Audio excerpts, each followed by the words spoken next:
Hello, everybody. This is Erica from the Classy Climb blog. Today, we are talking about Ben Carson. Is poverty a state of mind? Also hitting on the big baller brand and credit. Why are these things, how these things tie together and why they're important. But today, my co-host on Freedom Friday is Mr. Ryan McCrary. Introduce yourself to the audience, please. Hi, everyone. I'm Ryan McCrary from McCrary Financial Solutions, LLC, and the McCraryFinancialSchool.com. Big on financial literacy, wealth building, entrepreneurship, whatever it is. So I'm happy to be here with Erica, Financial Fridays. Let's talk about, like you said, Ben Carson, credit, how that relates to entrepreneurship and wealth and everything. I just love having these discussions with Erica.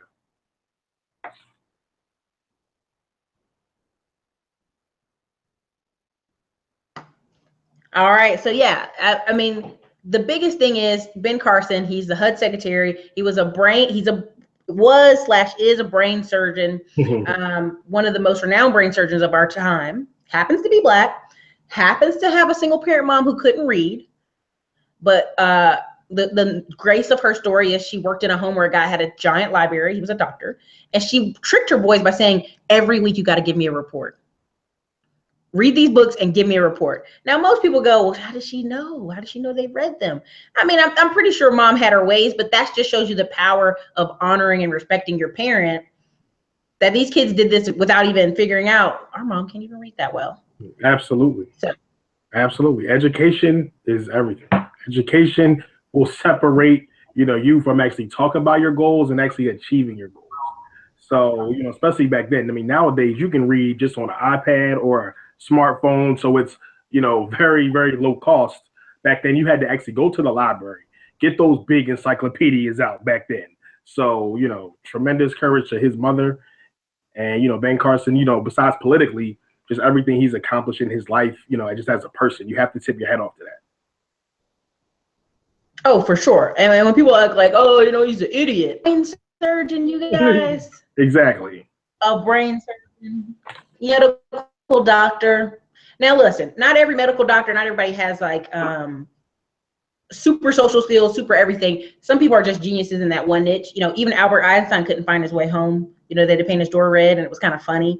But even so, the dude's a brain surgeon. So here's my response to it essentially is yes, poverty is a state of mind. Now I will give a gray area. I tell everybody, the whole other school of thought is it's completely systematic. You see these kids, 50% dropout rates. You see these kids going to jail. You see these kids doing things. But at the same time, my biggest thoughts are, if there are people that look like me that are doing this, I want to find out how. Exactly. Blue, Asian, and immigrant, and Indians, and even Haitians.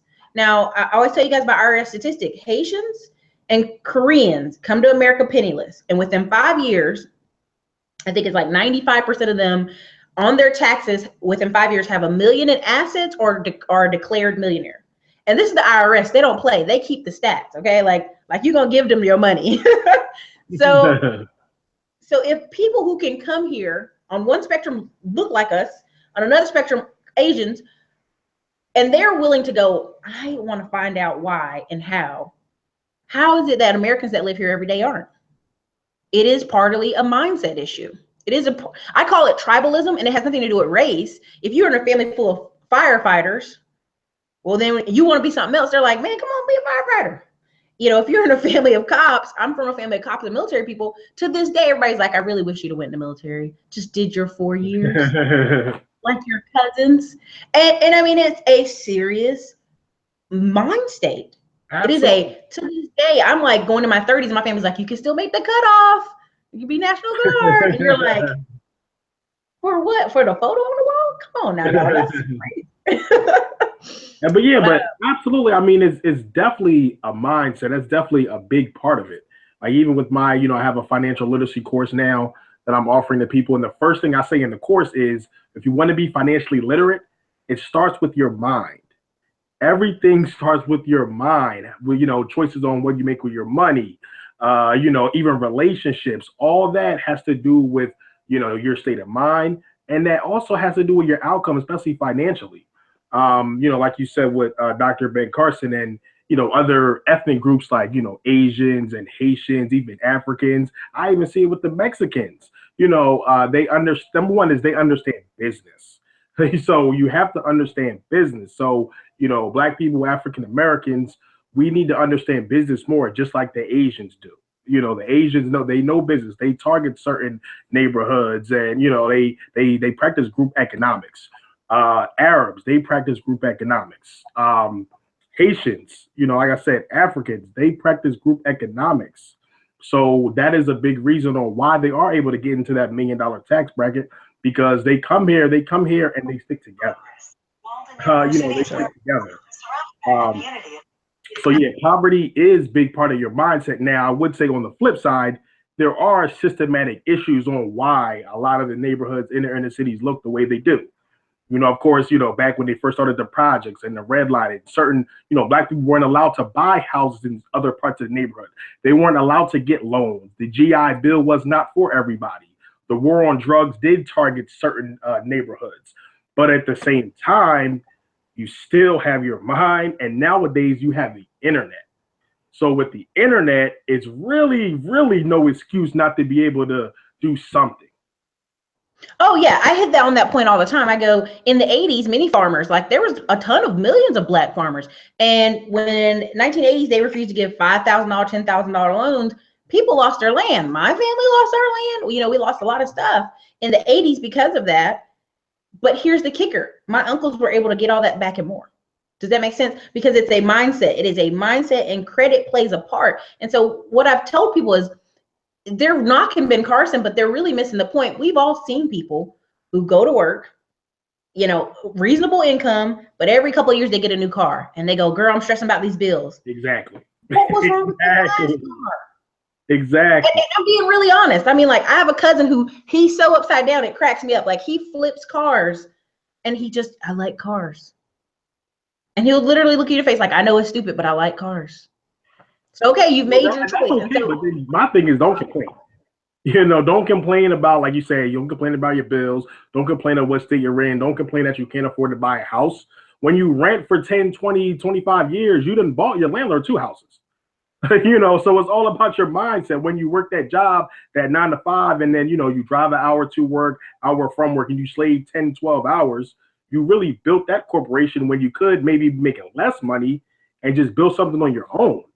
So, it's definitely about mindset. You want to stand in line for Jordans, but you could spend $50 and buy a share of Nike. Then you're an owner. It's all about, thinking like an owner, and that comes back to mindset. Yeah, I mean, and when so people are always saying, well, they need to teach this in school. They need to teach this in school. You have a phone in your hand. You have a mini computer. This is literally a mini computer. Anything you want to look up, you'll look up. Now, the statistics show half of the sites looked up on the internet are pornography sites. And then I laugh because I'm like, I believe that. I believe that stat. I just do. And I was like, so you can find what you want if you're looking.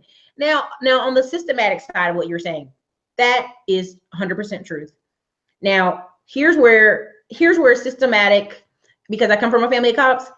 Here's the thing. The guy, Justin and Jerome, and I'm just giving general names. Mm-hmm. Justin does the same thing Jerome does. But Justin's parents have a credit card that can pay a lawyer $1,000, and now Justin has, community service. Jerome's mom doesn't have anything, so Jerome sits inside jail, can't get out on bail, drops out of high school. And that's stereotypically what happens. Okay, that's just stereotype. Like, I'm just telling you statistics. Mm-hmm. Family of cops, people in court systems. Okay. Another thing, I'll give an example of my own family. Me and my sister at the same exact school. I'm in all AP classes, and she just slightly tells the counselor, "Yeah, I don't know about college. I might go in the military." So they're like, "Oh, well, you don't have to take any extra courses your last semester of senior year." They let her go out of school at 12 o'clock in the afternoons. Mm. And then when she goes to apply for college, because she changed her mind, oh, now you have to go back and take Spanish. Because you didn't take it because the counselor told you, oh, she's not going to college. Yes. Yep. And so little things like that will trip people up. Like, all her friends are going in the fall, and she's like upset because now she has to rush and take a Spanish at community college, which gets people somewhat comfortable, and then go delayed. Yep. And that little things like that, where just someone assumed, well, she's not going to go do that. You can leave school early. Common sense says no child should be leaving school early their senior. They need to be in class all day. Like, to me and to my mother later, like, I should have known that didn't make any sense, that she was completely done with everything. But you know what I mean? So stuff like that, where it's like they're judging, someone's systematically judging, a child's ability or different things like that. Even though I got tested at a young age for IQ and got put in all these AP classes, my mom literally had to argue with people like, no, my daughter was going to be in this class. Oh, we don't have any room. I get in the class, it's 10 people in the class, literally 10 people. And then there's 40 people in the regular class. So, I mean, you have to be knowledgeable that, yes, there's some things that are systematic. Just as I was talking about the young girls with the hair in Massachusetts, who the school literally, you read the book, no braids, no cuts in your hair can't be this big, this thick, so if you have a child with an afro or fade, I mean, it literally, the book should just be saying no black hairstyles. Yeah.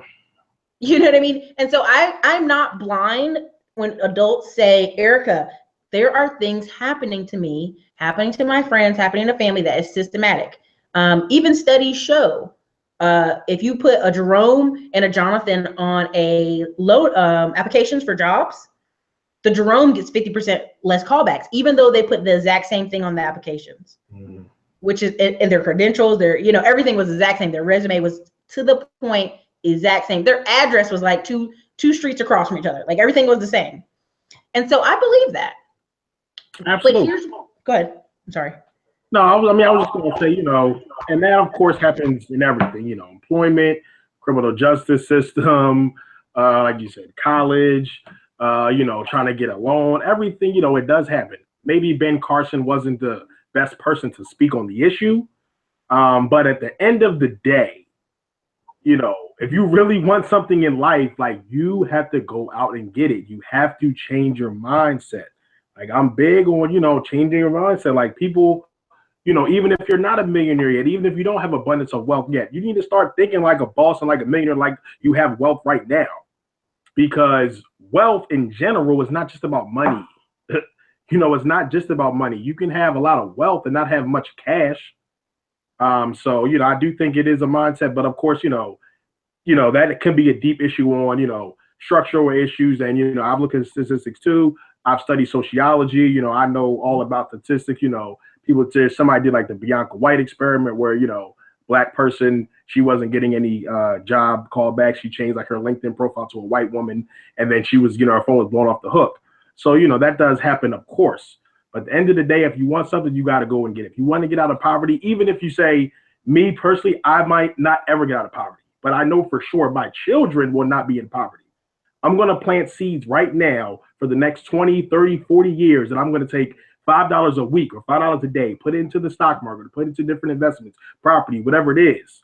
So then I know in the next generation or two, my family will not be in poverty.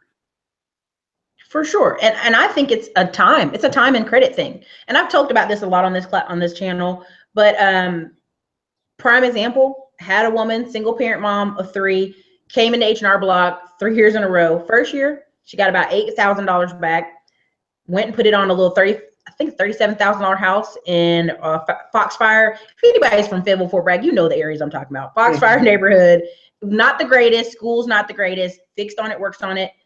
Moves next year, same thing, same repeated H&R Block, moves to a $70,000 house across town, rents that first house out. Third year, does it again. Her kids are hating it because they're like, Mom, we're always moving. This makes me upset. But she had got her real estate license and realized this is where the money is. Like, so in the area where she had the $37,000 house is near Fort Bragg. So soldiers will rent that house out for $800 a month. And her mortgage was like $174. So super nice deal. And then on the third year, she lived on my side of town where Jack Britt High School was, very, super middle class area. And she was like right into the neighborhood, close enough so her kids could go to that school. And so when I see people every year getting $8,000 refund checks and the joke is, here they come getting the 30-day tags. I even live in a neighborhood with Mexican and Black people that's being regentrified currently. Like people are upset it's being regentrified quickly. My roommate's white and she's an engineer, and we are regentrifying. Like we know that's what's happening here. I still see 30-day tags everywhere. GM street, big trucks. And I'm like, that money, $8,000 is enough for you to go put a down payment on a house, a closing, depending on house cost, child's education. So I really truly believe it's a mindset, because if I give our Vietnamese friend here that has a gas station, he got a $20,000 credit card, went and convinced a store that was closed, the gas pumps, they had the gas pumps, the inside the store was closed. Hey, I want this store. I want to rent this store. I want to rent it. And he has a student visa. He's not even supposed to be working, but there's loopholes in those visas. So he went and got the gas station in Georgetown, Texas. If you're from Texas, you know what I'm talking about. And it was near to like the little projects, but he literally got this gas station, used this little $20,000 credit card. And once he, got it in motion, now he didn't get gas for 3 months, which was pretty funny, but just those things are expensive. You have to have big deposits. But this kid looked like he was just exhausted. And, but it depends. If I work with people with their credit and I give one person $20,000 credit card and the other person gets a $20,000 credit card, I've had clients get $70,000 credit cards and go on vacation. And I'm like, we just talked about buying a property. And he's like, well, my wife had me have had a vacation in 5 years. He literally said that with a straight face. So, see, so tell them about the impact of credit. I mean, just right now, like credit scores, what you can say, in your way. Well, credit is very important, of course. And what's more important than just the credit is what you do with it, just like you said. So the common theme around everything is what I'm hearing is ownership. It's big on ownership. With the woman, from the H&R Block, whatever, she was thinking like an owner. She went, she bought her property, then she rented that out and bought another property. But getting back to credit is just very important. And that's part of my financial literacy course as well. I talk about, credit and lines of credit and the credit score. And credit doesn't just have to be taking a loan. A lot of people misinterpret it and think it's just about taking a loan. If you go to the store and buy something and you don't like it and you return it, they may give you a credit. You didn't take a loan, but you may have a store credit. When you look at your bank statement, if you look at your bank statement, your bank is going to have debits and credits. Debits and credit. If someone puts money into my account or someone gives me a check and I deposit it, that put it as a credit on my bank account. So just, credit is very important, but it's what you do with the credit. Do not take credit and go on vacation. Take credit and buy an asset that will make you more money. That's what I tell a lot of people. Whether you have a home and you take out a home equity loan, you may want to fix up the house. That's okay. But I would say use that to purchase maybe another property and then rent that out, or maybe another asset put into a business where you have a solid business model, so you will make the money back to pay back the loan when you're paying your mortgage. But it's all about buying assets. The rich and the wealthy, when they get credit or they take a loan from a bank, they don't take it for personal use or for consumer use. They use it to acquire more capital. They use it to buy more assets. So it's all about ownership and buying more assets, having your money work for yourself. Oh, yeah. And two things I always keep in mind is when it comes to people and their mindset, like study shows, like when a person has their first heart attack or a mini stroke, their whole food, diet, life, everything, they change that bad boy.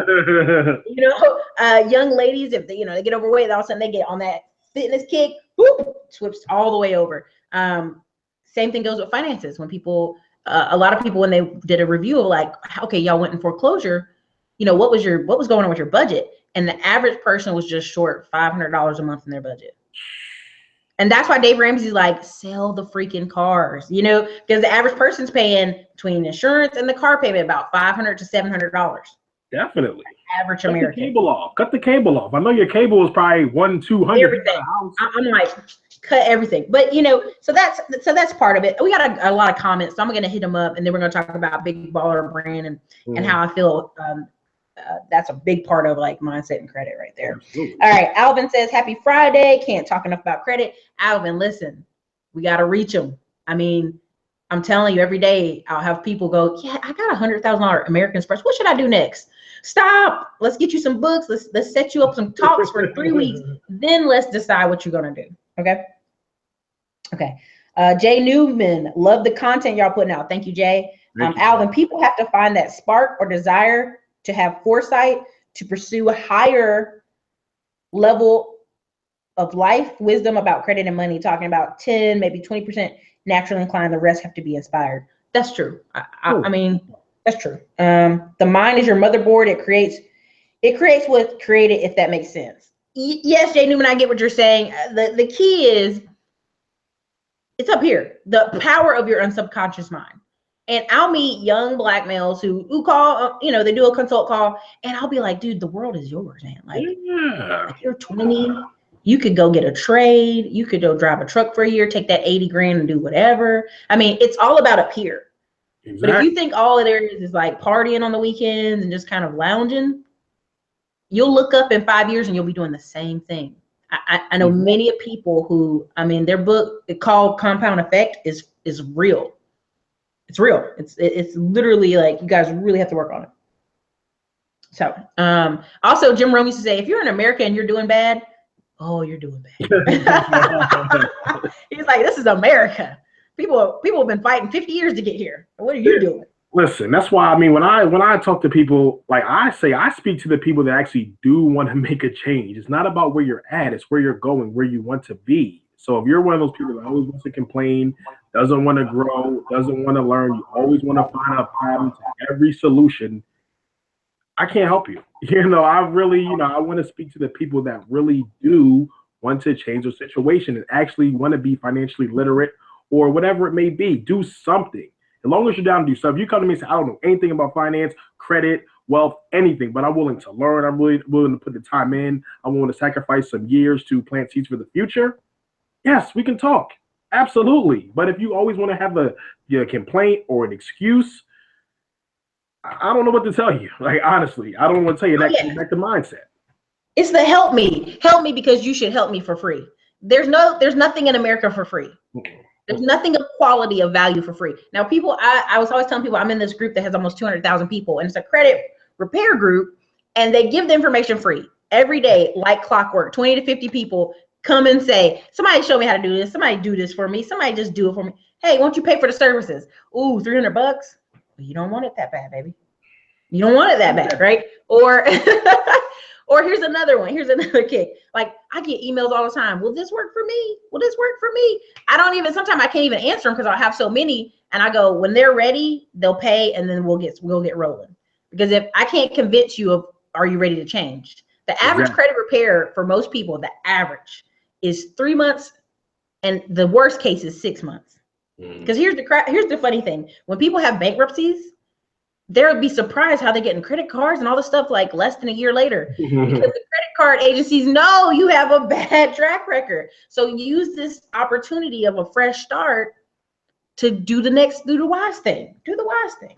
So I just think that's so interesting to me. But so Big Baller Brand, this guy's been marketing. And what's funny is people are hating it. And this is my perfect example of, he may start at a rough spot. He may look like a diamond in the rough, but he is taking advantage of marketing and credit. They actually have a manufacturing space out there in California. Really? That's why he wants his son to go to Lakers, because he ain't got time to move all this factory somewhere else. Like, this is where the factory is. Okay. And even if I didn't like the designs, they're slightly improving. They're getting better. This is a long-term thing. The NFL, the NBA, the average person lasts 1 to 4 years. Exactly. 4 to 5 max. And they keep bouncing around city to city. Now, how many other draft picks do you know their name in basketball right now? Yes.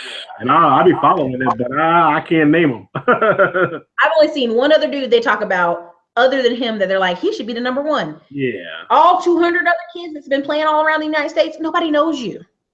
Nobody knows you. And this is where I talk about credit, okay? Because there are a lot of teenagers who are leaving college. They've got 5,000 Facebook friends, 20,000 people following them, 20,000 people following them on Instagram. And once that scholarship ends, you should be tapping into every inch of those fans. Absolutely. You should have some T-shirts, a book, like my goal through football, my life, whatever. Exactly. And you'd be amazed at how many people would drop $20. Just and walk away into your new life. Same thing goes for the kid who got injured playing in the Play Bowl. His parents were like taking out insurance that if he got injured, or because of him getting injured, his stock would drop in the NFL Combine. Well, of course it did. He dropped into the 8th round. Well, guess what? The kid walks away with I think $500,000, almost $500,000. Use insurance the way it should be used. This is why credit's important, because credit's going to affect how much you're paying for your car, how much you're paying for your insurance, if you get qualified to live in certain areas. It's really important. And when I tell people fixing it isn't that bad, you have to actually face what you're running from. And I'll get on the phone with people and they go, yeah, I have like this $200 bill, this $100 bill from like 5 years ago. Pay that off. Honey, let's do something about that. You know what I mean? Yeah, absolutely. So and the Big Baller brand is very interesting. It's very interesting. And he's really making history. Like, I'm gonna be honest, at first I didn't, necessarily, I almost I didn't like him. I was just like, he's kind of obnoxious. He's like, what is he doing? You're going to Nike and Adidas, trying to go in there talking about a big baller and, and all this. But then the more and more that I see, like just him talk and just him, everything he put out, like he's really, really making history. Like he's really he's big on ownership, like you say, credit. Just hearing him talk, he was saying like, this has never been done in history. This is the only player where as though he can dictate how much his shoe's going to cost. Like LeBron and KD and all, they're not in the meeting room when they're pricing his shoes. They're telling them what their value is. Exactly. He's saying like, we're creating memorabilia. Him signing these sneakers, we're creating our own memorabilia and we're owning that. It's very interesting. And I can't hate on him. I kind of love what he's doing. Remember the kid that just did like 70 points? He was like out of Phoenix, Arizona. I don't know if you do or not. And I said, this kid, I've never ever heard of him. Nope. Brand new kid. He just did 70 points in the game and they still lost the damn game. This kid ought to have a shoe deal. But guess what? He doesn't have a LeVar Ball for a daddy. That's true. And that's why, you got to for him Yeah. Go ahead. Just for him stepping in there, just hearing, he was saying like they couldn't go to LeBron's dad or KD's dad, whoever, because they weren't there. Me, since I am here and I have the ability to be here, I'm going to make my presence known. I'm going to, so, and that just brings back to also like the internet and the times that we live in. He has a direct to consumer relationship where he can say, all right, we can go to Shopify, manufacture our own shoes, and then directly sell right to the consumer via social media, traditional media, when he goes ESPN, whatever it may be. But, with the internet and social media, there's a direct to consumer relationship. Whereas though you don't have to depend on Nike and Adidas anymore. We can manufacture our own and sell right to our customers. So it really just speaks, just to the time that we're in. Like you said, whether you're somebody that just scored 70 points or whatever it is, if you have 20,000 followers on Instagram, even if you're not a household name, you can still monetize that. Credit is still important. So it's just, very interesting. And I got to tip my hat to what LeVar Ball is doing. Oh, yeah. I mean, like, and here's the funny thing. I was talking about Gary Vee, and he has VaynerMedia Sports. He has a whole space sports. and guys are kind of like, why do I need to sign with you? And so he showed an example of a guy who was an Oregon Duck, but he's going to go play for like the Buffalo Bills or somebody. Nobody even knows where, right? Mm-hmm. Well, he said, listen, I could think about it. I can schedule you to have talks in the off season for like 50 times, right? In Oregon, because that's where you're popular. And every time they got to pay $2,000 or $5,000 to get you there. So now what does that make you? That makes you $100,000 off season, completely separate from football. Off of just who you are. And that's why I kind of want these kids to, like, they're knocking LeVar Ball, but I'm like, this is absolute free media. If he sells 10,000 of those Stay in Your Lane shirts he just made, which I bought one because I was so excited. I was like, I gotta go in there and buy some. It's $60. I'm like, look, you guys, I just want to wear it and say, I purchased my support, Yeah. So, and I bought this other thing off the site too. I really want him to work on his graphic design. It's time for him to build a team now. That's true. Yeah, I agree. I mean, I've seen some of the brands. I'm like, look a little. But so if he sells 10,000 t-shirts at $60, that's $600,000. Now, here's the thing. If LeVar Ball gets 2 or 3 guys to just come on the team and design some shirts, and they're going to sell them for 30. They're not going to sell them for the regular price because these are just going to be a special, we're just testing. And just did a few Facebook ads or just even talked about it when he went on ESPN again. that's just how you build.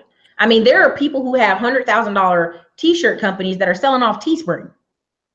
Okay. So if he got his own little manufacturing part, like there's no reason LeVar Ball can't sell more. And if you don't think there's investors backing LeVar Ball, you guys are sadly mistaken. There are people coming out of Las Vegas and coming out of LA who want LeVar Ball's son to stay there because they got their hands like ready right here. We got access to the daddy. That VC money, like for real. What was I gonna say? Yeah, I mean, and that another thing I want to touch on is just like it's real prideful, just like entrepreneurship. Even though he may not make as much as if he signed with Nike or Adidas or whoever else, but he still owns that. So even if he makes half of what he can make or whatever it is, a quarter or 75% of what he could have made with Nike, it just feels better because you own that, and I guarantee after him, you're going to see more people doing it. Like you said, other sports, football or whatever, I guarantee you will see more people doing it now. Well, also the reason people need to respect LeVar Ball, and I know I didn't mean to turn this whole channel to a LeVar Ball thing, but he challenged the NCAA. He said, listen, if you got a problem with me selling these shirts while my boy's up there playing, I will take him home. And y'all know he meant it. There's no, and I'm not knocking black women, but there are not many black women who are going to go, I'm going to take my boy home. No, they're hoping their boy makes it to the next level. True. And he wouldn't listen to it. That's power. He got some power. LeVar Ball, he will take that kid home and he won't playing. So, but there's a lot of kids that NCAA has been punishing. You sold this t-shirt, we're going to punish you. And so what I'm telling these kids is, it's, my last interview I did with David Huffman, he goes, NCAA is a scam. You guys are workhorses and you're not profiting off your own name. Oh, yeah. And a lot of it is, I'm going to be honest, state of mind, a poverty state of mind. We have to make it to the NFL. Okay, so what? Your son makes it to the NFL for 2 years, makes, $500,000. Okay, for 2 years. What happens? High taxes. Yep. Maybe mama gets a house that she can't keep up the taxes on, and everybody gets a car, and then it's over. Exactly.